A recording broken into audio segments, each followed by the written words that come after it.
Well, good evening, everybody, and welcome to the LSU Sports Insider postgame show from The Advocate. I'm Zach Ewing, along with Reed Darcey, and just another very disappointing day for the LSU football team. They fall 27-16 to the Florida Gators out in Gainesville, lose their third straight game, and Reed, we a lot to talk about, but we'll just start up here. Pretty much everything LSU came into this season hoping to do and hoping that would be on the table and was especially on the table just 3 short weeks ago is now gone. Yeah, you can forget about a 10-win regular season that went out the door last week. You can forget about the college football playoff. You can forget about a trip to the SEC championship game that was still technically mathematically alive before today, but that's gone too now. So now LSU's playing for mostly pride in the last 2 games of the season, and they're trying to play to get into a decent kind of bowl game, I guess. So that's where things sit now after this disappointing loss, I would say. Yeah, and y'all can show your comments and questions. We'll show them live on the air and get to them. We just ask that you keep it clean. But we know what a lot of you are going to say, that like, hey, this is not what we signed up for. This is not what we're paying Brian Kelly $9 million a year for. And I totally understand that. I mean, you talk about a better bowl game and getting to the Rely Quest Bowl, or I don't even know what they're all called out there, one of those Florida bowl games or whatever you end up in. That is not good enough in the eyes of most LSU fans. And it's particularly painful, I think, because like I said, 3 weeks ago, you're 7-1 or 6-1, excuse me. And everything is on the table for you. A huge game at Texas A&M. You have a lead at halftime. It looks like not only could you make the college football playoff, you might actually be favored to make the college football playoff. And here we are just like 20 days later, and it's gone. Yeah, maybe LSU can still make the Pop-Tart Bowl. That would be pretty fun. I enjoy that. But if you give me a second here to do some math, I can figure it out for you exactly what LSU has been outscored by since they went up against A&M 17-7 at halftime. I know, since then LSU has only scored what? Let's see. Hold on. They scored 13 against Alabama and 16 tonight. So help me out, Zach. That'd be 29. Yeah, plus they got 7 in the second half against Texas A&M. Yeah, so you'd have 36 points in 10 quarters. 10 so that's quarters. Not. Yeah. That's it's just not going to get it done. I mean, there's no question about it, and that may be as good of a place as any to start is with the offense. First, I want to let you know that the LSU Insider postgame show is brought to you by Waste Pro. Tiger fans, if you're planning a tailgate or event, keep your guests comfortable with portable toilets from Waste Pro. Call 225-744-6400 and mention the LSU Sports Insider for a special offer. So let's start with the offense, because at times they moved the ball okay today. At times it looked like the running game was kind of fixed today. So some of the things we talked about on the podcast this week were, hey, just establish the run and set up the pass and things. And LSU did that to a certain extent. But I've got this stat on the screen that really boggles your mind, that they had 28 either third down or fourth down conversions. And 15 of 28 is actually a pretty good percentage. But the fact of the matter is you weren't getting any explosives hardly. You weren't getting first downs on first and second down. And so everything was just difficult. Florida made everything difficult, and eventually LSU kind of shot itself in the foot on those drives. It was really weird. I think if you look at the numbers just on paper, it felt like that LSU should have controlled most of this game, and they should have been leading for most of this game, right? They had the advantage in time of possession. They had the advantage in plays. I think at one point late in the fourth quarter, they had almost doubled Florida in total plays, and they had a huge advantage in yards most of the game. And they ran the ball well too. Like I know it wasn't maybe as consistent as LSU fans would be hoping for, but the running game worked pretty well. And so I think the offense, because they kicked 4 or 5 field goals or 3 field goals, and they couldn't score touchdowns. I mean, that's really hard to believe. I think about it. I saw this stat post game. I looked at it and I thought it was wrong. They've got LSU making only 1 trip to the red zone. I was just about to bring that up. It's crazy. They would get inside the 30, and then they only got inside the 20 once, and I think even that time they got pushed back and had to kick a field goal. Yeah, time of possession. Right, this is what I was looking for. Time of possession. LSU 41 minutes, Florida 18 minutes. The LSU ran I'm going to have trouble finding it, but they ran more plays than Florida, and they only had one trip to the red zone, right? So that's this game in a nutshell. You didn't score enough touchdowns, and you couldn't keep pace with Florida because you couldn't set yourself up for those scoring chances because you kept getting too many penalties at the wrong time. LSU committed only 3 penalties tonight, but all of them were within the 40-yard line of Florida. So those really, derailed those drives and set LSU back. Yeah, absolutely. Koki Riley is here, another one of our beat writers. We do owe you a quick break. Let's take a 60-second break. We'll come back and talk more with Reed Darcey and Koki Riley here on the LSU Sports Insider postgame show. Experience the convenience and cleanliness that Waste Pro brings to Mardi Gras, LSU tailgates, and festivals with our top-notch portable toilet services. Perfect for large crowds and community events. Join the countless satisfied families and organizers who trust Waste Pro to keep their gatherings spotless and sanitary. Discover more about our services and make your next event a success at wasteprousa.com.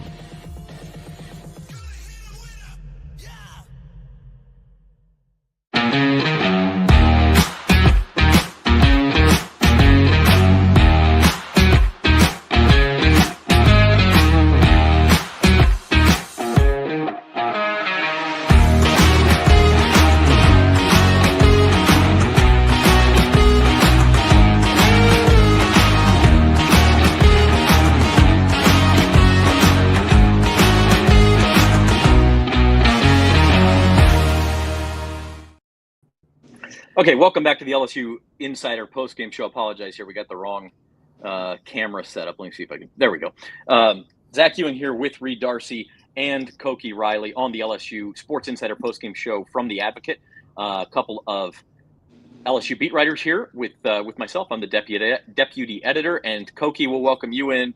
Just talking about LSU's offense there and how it's down to down. Like, this is a game where, for those who know advanced stats, the success rate for LSU's offense probably wasn't terrible. I mean, they were moving the chains. They had, we showed the 15 of 28 on 3rd and 4th downs is actually a good percentage. But the explosives weren't there. They would push themselves back, and just it was like there was a piece to the jigsaw puzzle missing the whole night. Yeah, absolutely. And I was literally just writing about this. It was self-inflicted mistakes, and honestly, kind of a reflection of poor coaching in terms of, like these timely sort of errors, right? And they needed to become a more efficient offense. They needed to run the ball better. And they kind of did those things in this game, which is a weird thing to say, but they couldn't get those explosive goings. I think a lot of it had to do with Florida's defense. But if you're limited to, I guess, having to just go, down to down like that, and not getting those explosives, you can't be making these sort of mistakes that they just continue to make. Untimely penalties, just a whole host of errors, missed blocks on key downs. There were so many missed opportunities like that. I mean, really, even at the start of the game, that 4th and 1 that they went to, the 4th and 1 that they went for at midfield, it looked to me as if Trey'Dez Green blocked the guy that Josh Williams was supposed to block. So it was just a double team on that play, and the safety was able to come down and make the play and get the stop on 4th and 1. Like, just errors like that are just happening way too much with this football team. And it's just a product of, coaching, honestly, because I again, like, they have the talent they clearly had the talent to win this game. And I think, and they had the talent to even beat Texas A&M. I mean, they were up by 10 points at halftime in that game. And you could even argue the Alabama game because they moved the ball okay in that game. And then turnovers, they shot themselves in the foot with turnovers. Honestly, it's kind of baffling just how, like, when they fix the ball, it feels like 5 more pop up. Yeah, and look, you mentioned the coaching. I know a lot of people. After every loss, it's fire Brian Kelly. We're still not there yet. He's 26-11 as the head coach at LSU. That's still a really good percentage. I mean, is it good enough? We could argue that. I mean, he came in kind of with a bare cupboard and probably overachieved in his first year, and it's been frustrating since then. It's been especially frustrating this year. But I do think, forget questions of firing Reed, but it's probably fair to at least question the direction this program is going when you continue to have some of these similar type performances. It absolutely is. I mean, if you look at the numbers, like we mentioned earlier, LSU should have won this game. I used the break to look up some stats because I wasn't prepared going in. We kind of had to hustle here. We already mentioned the time of possession. LSU won that 41-18. LSU ran 92 plays. Florida ran 43 plays. That's pretty crazy. LSU actually ran the ball pretty well. They averaged 4.6 yards per carry. That's a sack adjusted number. So take away Nussmeier's sacks. And that's what it was. That's the highest it's been from just my memory. Highest it's been in quite a while. LSU before the game, speaking of Nussmeier's sacks, before the game they had 6 sacks all season that they had allowed, but they had 7 tonight. And like you said, on third down, they overcame a lot of those negative plays. But ultimately, the offense just never was able to find a consistent rhythm because it kept finding itself too far behind the chains too many times. And then, like you mentioned, Zach, on the third down, LSU was 4 of 9 on third and long plays, which are nine or more yards, and 4 of 7 on third and shorts, 1 to 4 yards. So those are the numbers there. And somehow, given all of that, given the plays advantage and the time of possession advantage and the way they ran the ball, they still only one of their drives only finished in the red zone, and that's one, I believe, where they scored. They kicked a field goal. So, really disappointing offensive night for LSU. It sort of seems like the defense did all they could until the last drive, and then they broke down. When you look at the numbers on paper, LSU really should have won this game, and they didn't. And Brian Kelly's going to be thinking about this one for a while. And I think it's fair to acknowledge that the defense has been better this season and looked pretty solid in this game overall. Granted, DJ Lagway was hampered in this game, and it definitely affected some of the plays that they could have run. I think they would have ran the ball with Lagway more if he was healthy. But regardless, they played fairly. I thought they played fairly sound football in the run game, with the exception of 1 or 2 plays.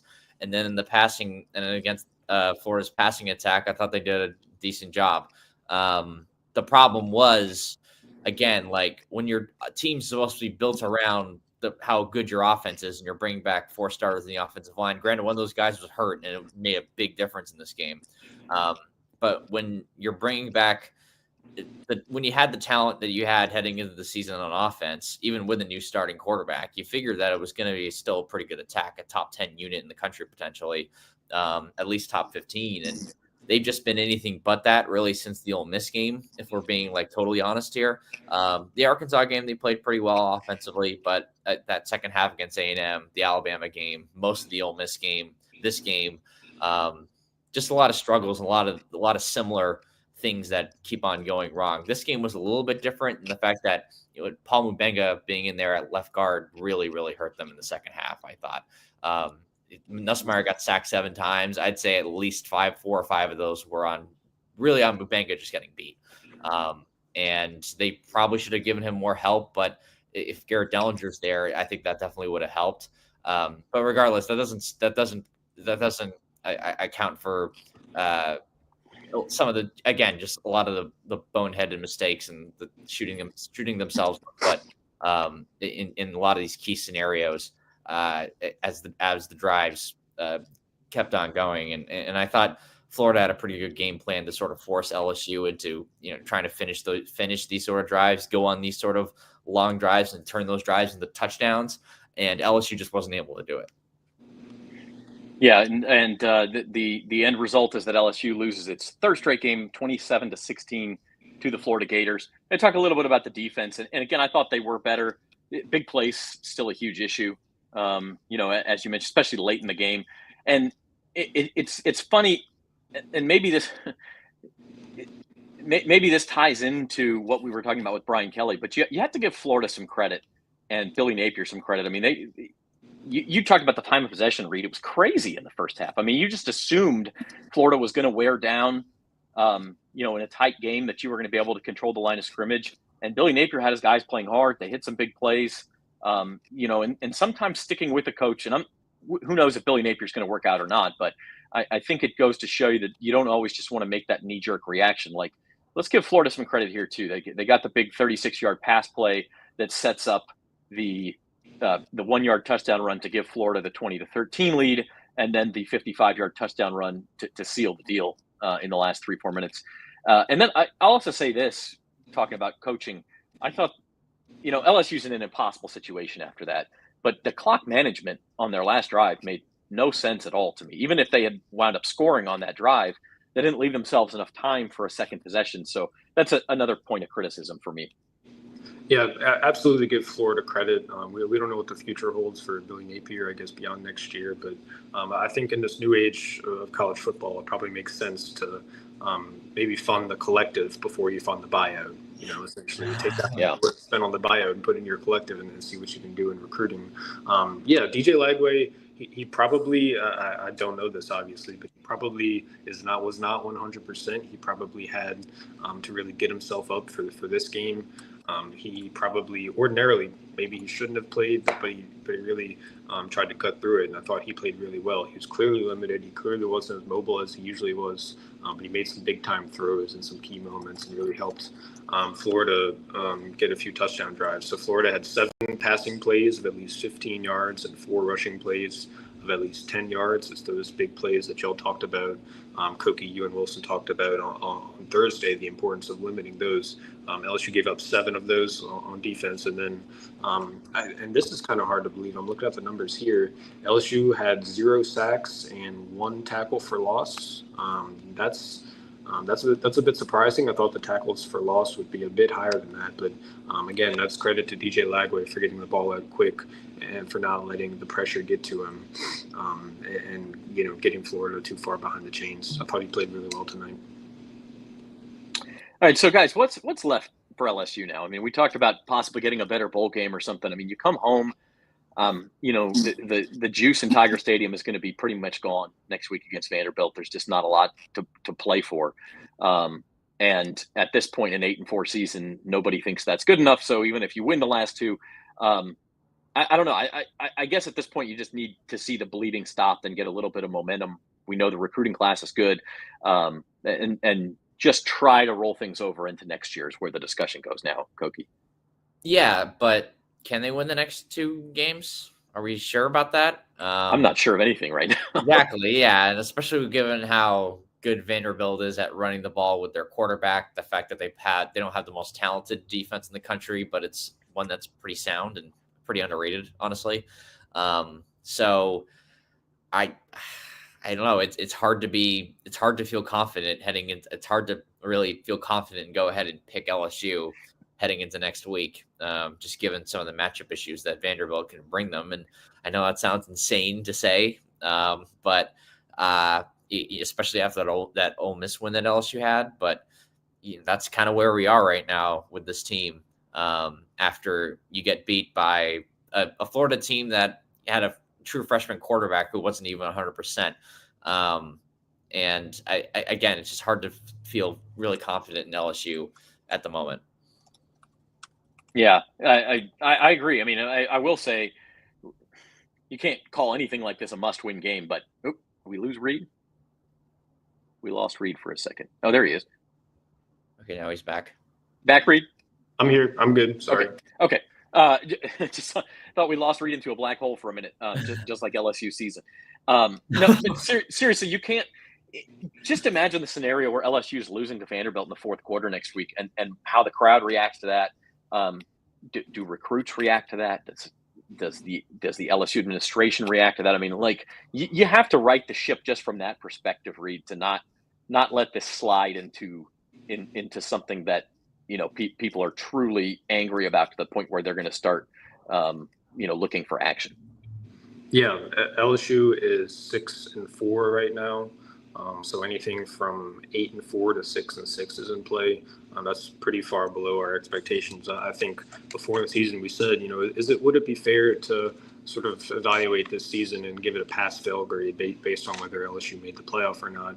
And I thought, that conversation might need a little bit more nuance, especially if LSU finishes 9-3 and falls just short of the playoff. We sort of said maybe if they get left out, maybe if they lose a couple games here to teams that did make the playoffs, then maybe you need to look at the season as a whole and say, like, they sort of did what we expected them to. But because LSU is so clearly outside that playoff race right now, and because they already have 4 losses with 2 games to go, I think you can absolutely at this point say that LSU's season has been a disappointment. If you just look at the totality of it, they lost to USC. They got blown out at home to Alabama. They got ran out of College Station against Texas A&M. They never led against Ole Miss until the final play of the game, and then they needed to South Carolina to miss a field goal in order to win that game on the road. They fell behind by 17 points early. But then when you look at the other games, they didn't really look great against Nicholls. They sort of let Nicholls linger into the second half. They let UCLA linger in the second half. So looking at the season, in totality as a whole, it hasn't been a very impressive season, and I don't think you've seen that step forward that LSU fans were hoping to see. Instead, I think we might be able to call it a step back, even in that, Koki. Yeah, it's been a clear step back for really all the reasons that you said, Reed. And I included this in my story that's going to come out in probably less than an hour. But I think heading into this year, we thought the offense could struggle or would struggle. And struggle in comparison to last season and take a step back. But this is a couple steps back that the offense has taken, and the defense hasn't taken enough steps to make up that. So that's kind of, if you want to talk about like reasons on the field as to why this team isn't as good as they have been the last 2 years, I think that's kind of where you go to, because again, like, it's just, put some questions about the coaching in there as well. And we sort of end up with the 6-4 team that could easily be even, 4-6 or 5-5. Yeah, we said last week, Scott Ravelli and I on the postgame show after the Alabama game said, hey, all of a sudden after a blowout like this, you look up and say, well, how good is this team? And with the escapes at South Carolina and against Ole Miss, like, they could easily be 4-5, and now you could say they could easily be 4-6. That's not quite fair to say, because they also, they could have beat USC and added a win there. Like, it's not totally fair to say that, but I will say, after 10 games now, after how many of those 10 games does an LSU fan let's even say an LSU fan with reasonable expectations, and we know that doesn't describe every LSU fan, but let's just say the ones who have reasonable expectations, after those 10 games, how many of the 10 were they satisfied with the Tigers' performance? Maybe 3. After beating Ole Miss, sure. You beat Arkansas, yes. South Alabama, you played well, but it was South Alabama. So like, maybe 3 of the 10, you're like, yes, that's what I signed up for. That's what I expected to see. The other 7, you're kind of like, either what was that, or, okay, they won, but I have questions. And it just kind of has been like that all year. I would probably say Arkansas, South Alabama, and maybe Ole Miss. I guess you can be satisfied. You have to say Ole Miss. They're winning that. Because that's why I said 2.5. Yeah, that was such a big win. But yeah, that goes to your point. Like, the LSU is not to a point where it is a dominant team, right? They're not at a point where you can sort of look at their schedule and pencil in wins against all these teams. We looked at it before the season, and I think if you're imagining that LSU as sort of this dominant team that was taking the next step, improving its defense, doing just enough on offense, then you can sort of look at these games against Florida, maybe against A&M, maybe against Vandy next week, and you could sort of pencil in wins. LSU as a program is not at that point yet. And so because they're not at that point yet, there's going to be thin margins between finishing 9-3, 10-2, and then closer to 500. So that's where LSU is right now. All right, we're going to take our second break, and we'll be back. We'll kind of go through this one more time and exactly what happened out in Gainesville. Go through the SEC scores as they are complete to this point, and keep rolling on the LSU Insider postgame show. I know Koki may have to go back and do some deadline writing, so if he drops off, that's why. But otherwise, we will be back right after this. Experience the convenience and cleanliness that Waste Pro brings to Mardi Gras, LSU tailgates, and festivals with our top-notch portable toilet services. Perfect for large crowds and community events. Join the countless satisfied families and organizers who trust Waste Pro to keep their gatherings spotless and sanitary. Discover more about our services and make your next event a success at wasteprousa.com.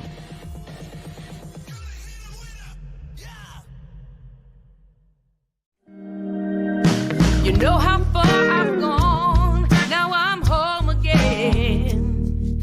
I'm feeling more alive these days than I've ever been. At the Baton Rouge Clinic, our sole focus is to provide exceptional health care for your entire family so that you can get back to doing what you love most. We are caring for generations. You give me love. Since 1988, Classic Industrial Services, Inc. has led the industry in specialty contracting. From thermal insulation to scaffolding, coatings, and beyond, we cover it all. Every minute matters in our commitment to quality and safety. We're here to serve with roofing, siding, heat trace, and refractory services. Visit classicindustrial.com for more information.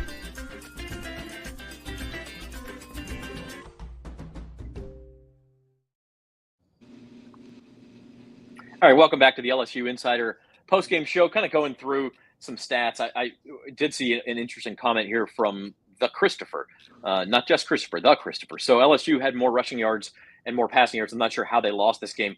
Let's talk about that for a minute because, Reed, you mentioned the time of possession too.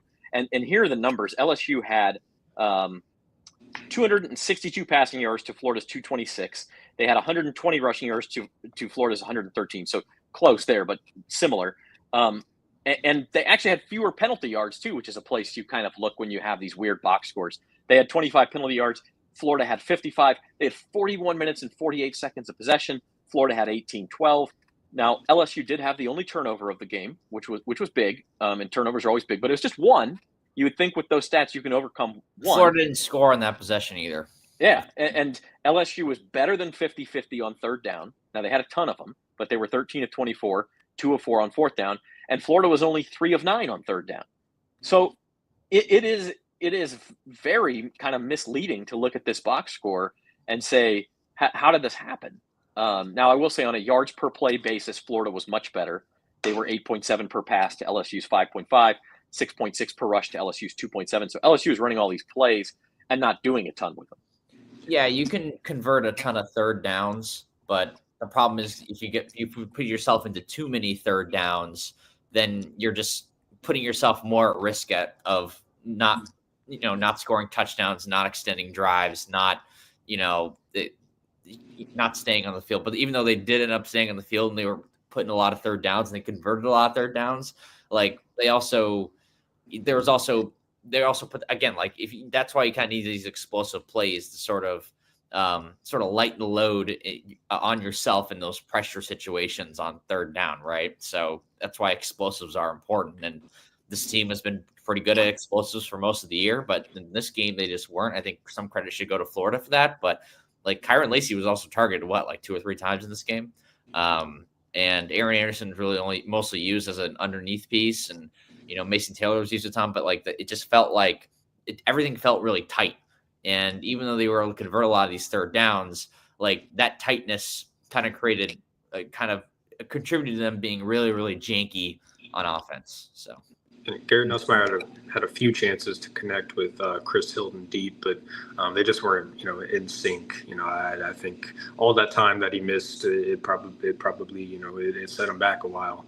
After one of the plays, we saw him get an earful from Brian Kelly, after one. But I think, to Koki's point, I think it's just like the thing that jumps out to me, given all those numbers, one LSU drive ended in the red zone, and that's the game right there, because LSU just couldn't create enough scoring chances for itself, and that's why it finished with only 1 touchdown and all the rest field goals, and that's not going to be enough to win an SEC game on the road. I don't care exactly, what Florida is as a program or what it's supposed to be, or what kind of favorite LSU was today.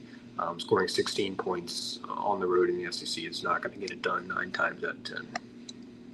I saw the peace sign from Koki. I guess that was his sign off. He had to go right. It was. He was pretty quick and efficient with it. Yeah.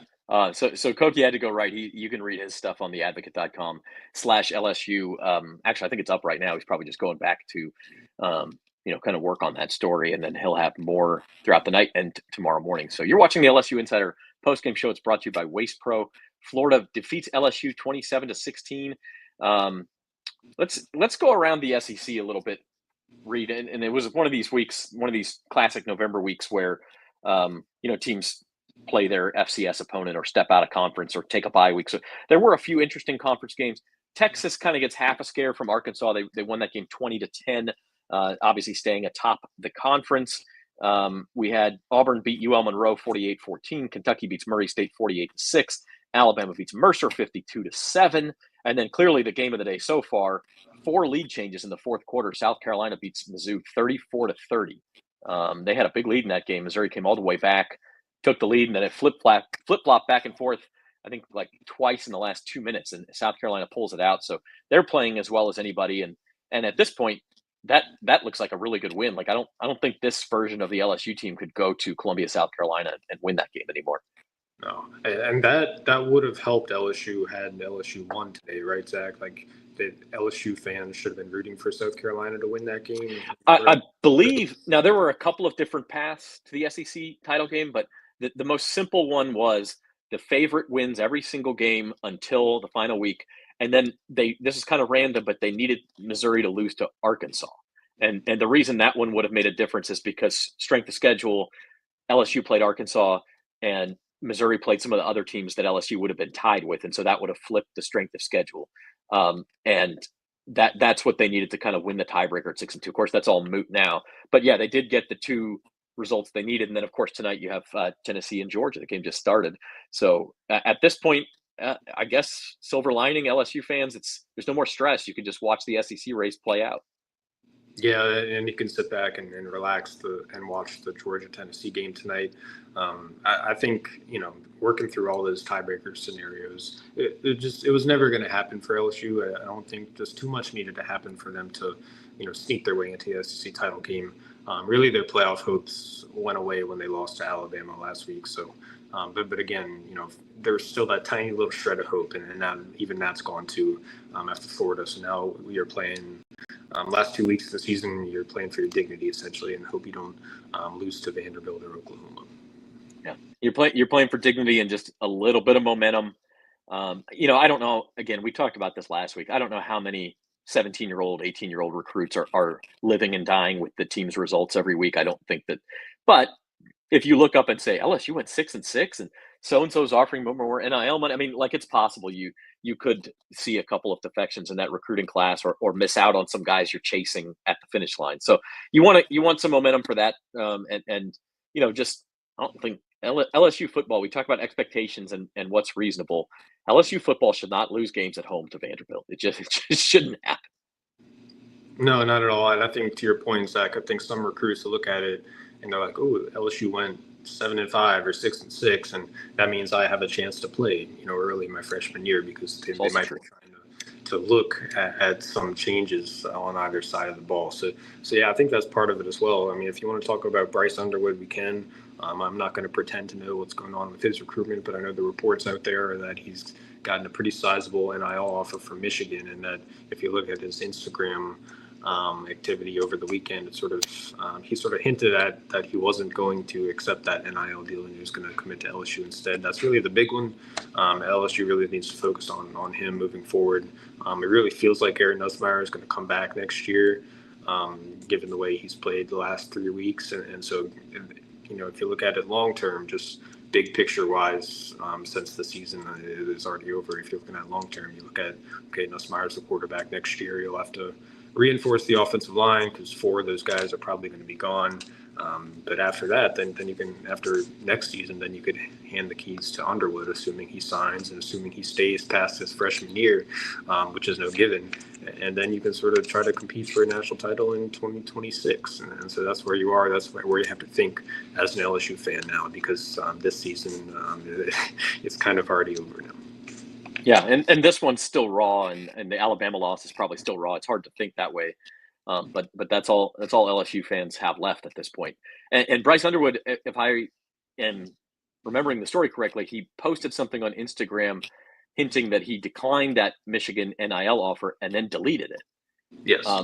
which could just be that somebody told him, "Hey, why don't you just keep that stuff private?" And or it could be that he changed his mind. I mean, again, we're not in the head of a 17-year-old quarterback who's obviously got a bunch of different people in his ear every night. So, but definitely worth. I mean, National Signing Day is coming up. It's in less than a month. I think it's in 3 weeks from Wednesday, and it's like, or maybe it's even 2 weeks from Wednesday now. I think it's December 4th, right? It's 2 weeks. I don't know. Yeah, I think it's 2 weeks from Wednesday. So we're coming up on it, and I think you just want to get a little bit of momentum headed into that. Again, I don't know how many of these kids are actually paying attention to every win and loss that each team recruiting them is providing, but it can't help to be losing 3 straight. It certainly can't help. So that's where we're at. LSU loses 27-16 to Florida. Kind of a crazy game. LSU looked like they were really in control in the first half. Reed, we've talked about the time of possession. They didn't have a huge lead or anything, but they were just, Florida couldn't get the ball away from them. But I thought Koki made a good point about how difficult things were for this offense. And I'm thinking back specifically after Florida scored to take a 2013 lead in the fourth quarter. LSU had actually a pretty good drive, and they had to end up settling for a field goal. But they converted a couple of fourth downs and a third down on that drive. Tough passes to C.J. Daniels, 2 of them, and then one to Mason Taylor, where Garrett Nussmeier had to step up in the pocket. They were tight window throws, they were tight window catches, and like at the time, I'm sitting here thinking, wow, this drive could really define LSU's season if they go down and tie this game up and eventually win the game with they're making all these tough plays. But looking back on it, it's more just a sign of, like what Koki was saying, that they've got to pull teeth to do anything, it seems like, lately. Yeah, even if you think back to Ole Miss, this is sort of becoming clearer now in hindsight. You needed heroics at the end to sort of pull that one out. And LSU could have done it tonight, but I believe it was Emory Jones who false started on that drive. Yeah, and big play.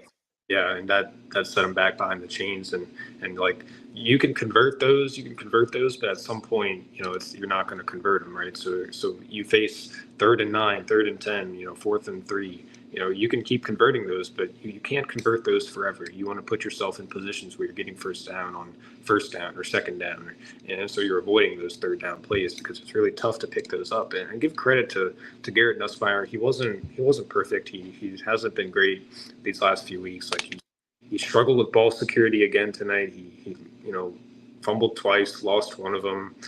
So if you look at that, he's still being too loose with the ball. He didn't throw any interceptions. But he sort of gave LSU a chance late in the game by completing a few of those passes on 3rd down, on 4th down. I believe the stat was he was 5 or 6 or something on that last drive. It sort of reminded you of how he played against Ole Miss late in the game. Only this time LSU couldn't pull out a win, and he couldn't have enough heroics to get LSU through on that drive. So that drive was it sort of just captured all the frustrations that LSU has had the last 2 weeks.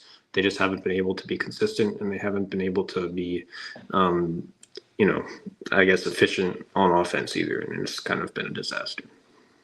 Yep. So LSU finishes the season with 2 home games against Vanderbilt and Oklahoma. I'm really curious to see the crowd reaction next week. Fans come out and support this team and kind of show, hey, we've got your back, or if they're kind of done. I don't know. I think the weather's supposed to be nice next Saturday, so that shouldn't be like a factor like it was against Alabama. But I don't know. It's an interesting time for this program. Yeah, it is. I don't know what to expect. I think it'll probably be a decent environment. But I do know we'll be watching out for Diego Pavia and how LSU defends the quarterback runs, because he's really mobile and he can really burn defenses with his legs, and so that's going to be a challenge for LSU. They struggled against Marcel Reed. They struggled even more against Jalen Milroe. Lagway, obviously, he wasn't mobile tonight. He was clearly affected by the hamstring, so he couldn't burn LSU maybe like he would have if he were fully healthy. But next week you get a huge test, and so I think LSU's defense can sort of take that opportunity to make some progress, to fix some things, and build on that, and try to get some positive momentum going into the offseason. Real quick, go through some scoring summary, some stats in this game. Garrett Nussmeier was 27 of 47, 260 yards and a touchdown. As you mentioned, no interceptions. Caden Durham did have 20 carries. I think that's a season high for him, 91 yards. Aaron Anderson, 7 catches, 72 yards and the touchdown. For Florida, DJ Lagway was 13 of 26 for 226 and a touchdown, nothing special. Elijah Badger had 6 catches for 131 yards and the touchdown, so he hurt LSU. He had the touchdown in the first quarter and then the big long catch to set up the touchdown that put Florida ahead. That Elijah Badger touchdown made it 7-0 Florida in the first quarter. LSU answered midway through the second quarter. Just really, I mean, this is Nussmeier at his best, Reed, kind of the gunslinger. He gets hit, escapes pressure, and hits Aaron Anderson with a dime to tie the game up. That's what you see from Nussmeier in the first half of the season, where you go, wow, this kid can be really, really good. That was a great throw. That was one of his best throws of the season. And then sort of you look at him and you say, like, that's what he can become if he can just be a little more consistent and put the ball in harm's way fewer times and really hang on to the ball and be more efficient on the short to intermediate throws, because he has NFL arm talent. He has NFL accuracy at times. I think he just needs to process the game a little quicker and learn to make better decisions and then improve his ball security. And he can be really a first-round pick. But I think if you look at the sort of draft, the way too early mock drafts, he's probably on the edge of the first round right now, maybe a second rounder. I think, his decision making and his experience probably gives teams some pause. But again, the talent is there. The intangibles are there in terms of leadership and just personality and his ability to learn and improve. I think he'd probably be smart to come back for another season and improve and develop. We've seen it from Joe Burrow. We've seen it from Jaden Daniels. So not to say he's going to win the Heisman next year, but something can be said for just getting more experience under your belt. Yeah, absolutely. So it was 7-7. Teams trade field goals in the last 4 minutes of the first half. Trace Mack for Florida, and then Damian Ramos with a 50-yarder with 10 seconds left in the half for LSU. There's good kicking in this game on both sides. Ramos made a 50-yarder, a 45-yarder. Trace Mack made a 49-yarder, and then a 55-yarder. So the teams traded field goals again in the third quarter. It was 13-13, but then Florida outscores LSU 14-3 in the fourth quarter. They get the long pass to Badger that sets up Jacoby Jackson's 1-yard touchdown run. And then after Ramos' third field goal, Jaden Baugh with a 55-yard touchdown run that really put this thing away with 3:48 to go. We'll wrap it up here, Reed. Interesting comment that our Wilson Alexander tweeted from the postgame. Is asked about holding his play sheet more often than usual in this game. Brian Kelly said he has been, quote, more involved in everything that we're doing. When things don't go well, the head coach has got to be involved. The buck stops with me, end quote. So that, I mean, Brian Kelly, to his credit, I guess you say, put it on me. But guess what, Coach? After you lose 3 in a row, it's going to get put on you. Yeah, it's the first time they've lost 3 in a row under Brian Kelly, I believe, for first 3-game losing streak. I did notice that throughout the game. I think he's had that play sheet before, but I don't know if I've ever seen him using it as often as he did today, sort of looking at it and using it to call plays. I assume that Joe Sloan was still calling the plays, but I'm sure BK was giving him input and I guess keeping tabs, I guess, more so on which plays were called. The offense, it wasn't good enough. That didn't change anything. It didn't fix anything. But it is good to see BK trying to, I guess, take control of it and take accountability. He hasn't thrown anybody under the bus. He hasn't said that anyone else is responsible for it. He's put it all on himself, and I think that's what you want to hear from a head coach in these kinds of situations. Yep. All right. I guess we'll wrap things up there unless you got anything else, Reed. Been with you about 45 minutes. We appreciate everybody stopping by and hanging out with us. I know it's been a tough watch. One of those college football Saturdays, I think, where you look at the schedule of games and you go, it's really kind of nothing there. We've had some great games, and some upsets. LSU, obviously, victim to one of them. South Carolina Mizzou game was crazy for those who followed it. I think BC and SMU was a pretty good one. So we've had some good games, and maybe Tennessee, Georgia will give us another good finish tonight.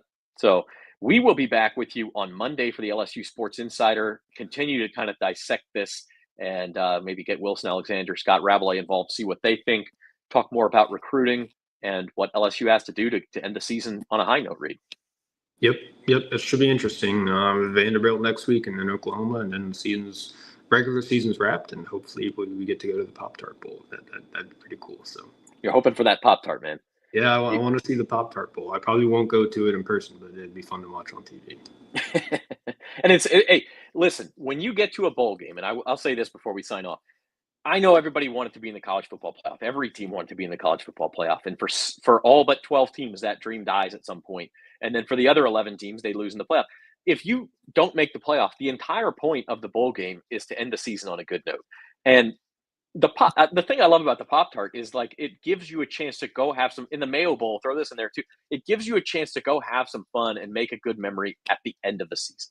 So I know nobody wants to hear that right now, but that's – I just wanted to throw that in there before we sign off. So Yep. Our thanks to Koki Riley for stopping by. He's Reed Darcey. I'm Zach Ewing. This has been the LSU Sports Insider post-game show from The Advocate. It's brought to you by Waste Pro. And we'll be back.